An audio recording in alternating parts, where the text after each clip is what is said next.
হ্যাঁ দে দে চিনি না মানে মশলা মাছটা এই দে আল্লাহ করতে করতে এই করস কি তুইটা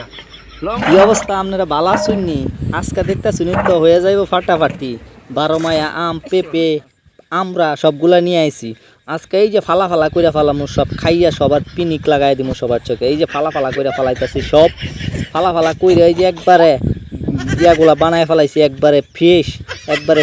লুডুসের মতো বানায় ফেলাইছি এদিক দিয়ে আধা কেজি কাদা মাইখা দিছি এর মধ্যে 2 কেজি বালু মাইখা দিছি 3 কেজি লবণ মাইখা দিছি মাইখা কি মাখানিরা জিমু এমন মাখানি মাখামু জন্মের মাখানি কেসলা এটারে আদা মরা বানাইলাম বানায় যায় পিনিক চিয়ার্স করতেছি আরে কি খাওয়া রে একটা খাইয়া তো মুখ চাক সব বা করে দিয়েছে সাংলাস পরে খাইতেছে যাতে পিনিকটা বেশি নিতে পারে কেউ দেখে না চোখে দিয়ে যে জল বাইরে ওইগুলা যাতে কেউ দেখতে না পারে এদিক দিয়ে এই যে খাওয়া শুরু করে দিচ্ছে খাওয়ার স্পিডগুলা কি দেখছেন নাকি জন্মের পরে তো আর খায় নাই শ্বশুর বাড়ির খাওয়া আজকে জন্মের খাওয়া খাইতেছে খাইয়া তো একবারে বাড়িগুলো সব পরিষ্কার করে ফেলাইছে এখন বাড়ি যাওয়ার পালা সবাই ভালো থাকবেন সুস্থ থাকবেন আসসালামু আলাইকুম।